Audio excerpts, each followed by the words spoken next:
Good morning everybody and welcome back to another video where today we are taking a look at another LEGO Legend of Zelda custom set, specifically Z093 and Z094, and they're a little bit different this time because these are our buildable construction figures of Link and Ganondorf, and yes, they look a bit creepy, based of course off Ocarina of Time. So we're going to jump straight in and I'm going to show you all the details that these models have. Of course, they are inspired by the LEGO Marvel construction figures that retail for around $20, $30 these days. And we've seen versions of this for Batman and Iron Man and Spider-Man and plenty of them. And I think people are a little sick of them. But I wanted to explore the idea of what would happen if we did these for characters that maybe it doesn't make as much sense for. However, I'll talk about that a bit later. For now, this is Z093, the buildable Link figure with ages 6 and up, with 377 pieces retailing for $29.99, and comes with technically just one brick built character, which is Ocarina of Time Link here with the Master Sword and Hylian Shield. We're also going to be looking at Z009 the buildable Ganondorf figure with 283 pieces but the same retail price of $29.99 Great British Pounds. Again, one brick built character here using the same structure, but this one does have a large cape element which you will not be seeing much of today. And of course they are the same size and designed to go with each other, and the reason that I've chosen to do this and why I thought that this wasn't a stupid idea, even though maybe it is a bit stupid, was because I think kids would love to play with a sort of Link action figure. We see these in other marketing lines, and having one that they can sort of thrash around, it made sense to me 4.5 waves into a LEGO Zelda theme.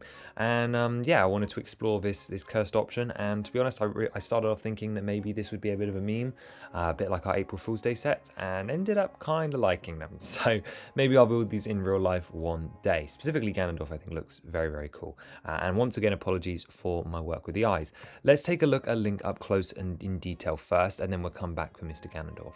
So as he is built with the main sort of bone system that's similar to Marvel ones, his articulation is limited to a couple of key points, and we'll go through that now. Firstly, we have ankle joints that can roll side to side as well as backwards and forwards. There's no rubber elements on his feet, and he's using a thinner feet design, of course representing the boots down here in brown. Up on the shin, we are using this little lipped piece to represent sort of the boot tongue, and that goes straight up into some white tiles, which are the stockings underneath our Ocarina of Time Link. Just like the other Marvel figures, we have knee articulation here, as well as this little flap on the knee joint, which is what sort of covers up the joint when it's open or closed, as well as adds a little bit more extra thickness to the musculature. And then the upper legs are in green to represent the tunic, which I think you could make an argument to say is definitely less accurate, but I didn't want too much to be in the way because if we see it's Link, I want him to be able to jump around and all over the place. The legs can of course rotate at the sort of pelvis here, and there is actually a rotational joint built in around the belt so that Link can twizzle his upper and lower torso separate from each other, which I guess simulates him sort of doing a spin attack. And you could of course do it 360 because children would be completely open to doing it all fun and chaotically. He has accessories, but these are easily removable. You can see here how they're attached to the hand. The sword just goes straight into the palm, and you can sort of rest the fingers around it, but that makes it really easy to remove. And the shield attaches to a modified version of the hand on the other bit. Notice that this Link is left-handed, like the Ocarina of Time one, but of course you could switch this however you want. But just instead of fingers, this shield clips in here, and of course extra fingers would be included in order for you to sort of give Link his other hand, if you so wanted him to not have these accessories.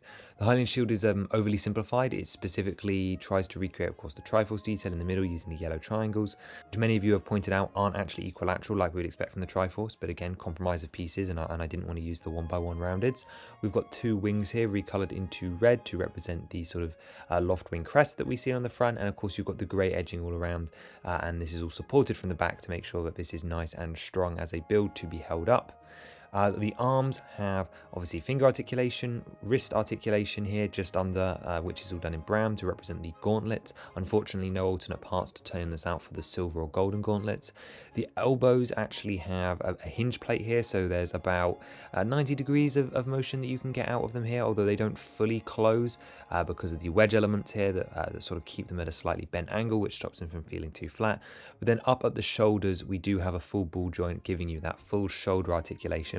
And again, there are two flaps here, just like on the knees, this time in green, which are, I guess, sort of the top of the sleeves for the tunic. Again, it's a little bit shorter than perhaps it should be from the reference material, but this is the best you can do with a sort of a Lego compromise. And I didn't want to mess around with putting brackets around the ball joints and stuff because I wanted to make sure we had all that free motion.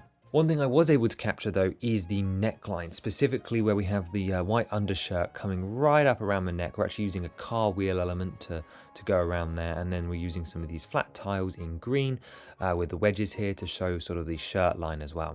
There's also some tiles across the front which would probably do with some prints to show the bandolier or belt that goes across his torso as a diagonal. I'm sure these would fall off in play, but it is what it is.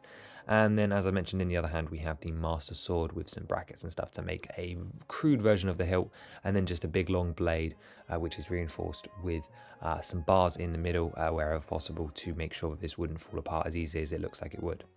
The head is using the existing molded piece that was used on the Batman and other characters. This is not the same as the shoulder element and the face piece is used for Spider-Man and Iron Man, who have no nose, but they did do a nosed variant for the human characters, so that is this piece here. You've of course got Link's eyebrows, eyes and mouth printed on, and then we have his hat and hair, which is brick built around because this face piece actually just clips in on a 2x2 rounded stud platform. We have the hair coming down the three sides, mostly using brackets to build off the central core, which is how this head can rotate, and it does have some limited rotation, although not too much. And to recreate those classic 90s locks, we have the banana elements here, stuck into bracket elements to recreate that classic hairstyle, which is very fun, very different, and I really like how that turned out. It's, yeah, okay, it looks a little ugly because of the way it's parted, but I think just the nice part usage and the novelty of it would charm people to the point where I think it's worth keeping it like this. And then the hat just swoops down using a variety of green arches and so on down the back, and it's just all smoothed over, so nothing new there. So with all the articulation points covered and all the details, let's take a look at his partner in crime, or should I say arch nemesis, Ganondorf. And it was important to me that we did both, so that not only could you choose whether you wanted a hero or a villain, but also so that you could fight them backwards and forwards. So of course Ganondorf actually does have the same articulation points, both of course the rolling ankles, the knees, the waist, the hip rotation around the belt, as I'm going to call it, the wrist, the finger, the elbow and the shoulder, as well as his shoulder pads, which are significantly bigger this time to recreate the armor he wears in the end of Ocarina of Time, and then of course head rotation as well. With one extra big feature, and that is of course the cape, which unfortunately is going to disappear from the subsequent renders. This is a big fabric piece, and this is attached to two bar elements on the shoulders, and then 1x1 rounded polo studs are placed over the top to hold the cape in position, just like we see on the Batman construction figures, and how we have seen back on the day with the Star Wars ones back in 2016 through to 2018. And of course these ones do not use the CCBS pieces, there are no giant molded heads here, however they of course are using the more modern generation that we've seen from Marvel and DC, which is a shame because I would much prefer to be buying giant minifigures, but hey ho, here we are. So obviously the thing with Ganondorf is he requires a fair number of recolors, although no new molds. Specifically, of course, the budget here is going into that cloth cape element, which has a lovely dark red texture and would have the golden patterning on the other side. We've actually got some stickers over in this one as well, as the faces on both would be printed. Ganondorf actually has two stickers, one on each arm and then one on each leg as well. However, I tried to brick build as many of the details as possible. You'll notice on the lower arms the use of the teal ingot and the dark red bracket to recreate some of those Gerudo packagings. And as for recolors, I mentioned of course the fingers and the face have both been recolored into olive green along with some dark orange parts. The hair is receding and uses again a combination of brackets and slopes and wedges to sort of build it up as much as possible, with me doing my best with my limited art skills for the face. Obviously this could be better.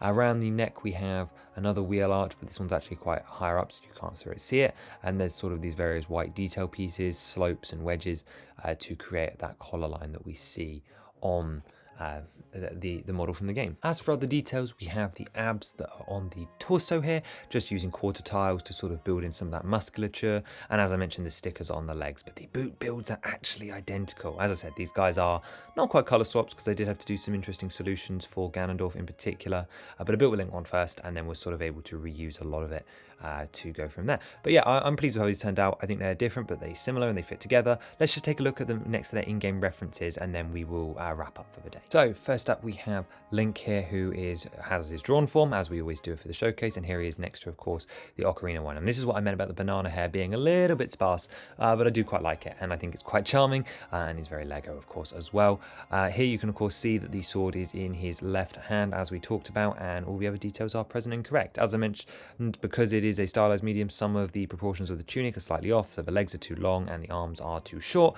However, you can clearly tell it's Link and he's in the Ocarina of Time version version, so I am not worried in the slightest. Oversimplifications happen like this all the time. In fact, I think my favourite one is probably the Ganondorf, just because of how good he looks with that cape. You can see what I mean about the markings being missing, but they're on the other side because of printing and so on. And you can see he's holding his hand up, ready for world domination, and so many of the features are right or Legoified. So really like how both of these turned out. And here they are with their box art once again, which I also think is really cute. I love these sort of like action lines coming off from the side and sort of spreading out. It really makes these boxes feel dynamic, and you've got the big faces of both Link and Ganondorf down on the bottom as well. And that is actually Z093 and 94. Another gimmicky set, but we're marching closer and closer to the end of the first 100 with only 4 sets remaining in those first 100 that I designed. And I personally still think we've got some really exciting ones left to come.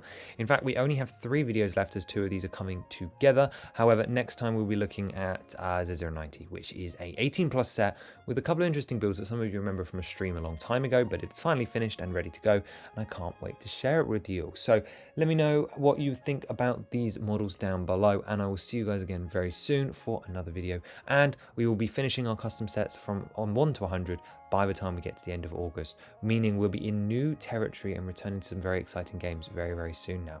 So I hope you're all excited, and do let me know your thoughts down below, and I will see you again very soon. Bye bye.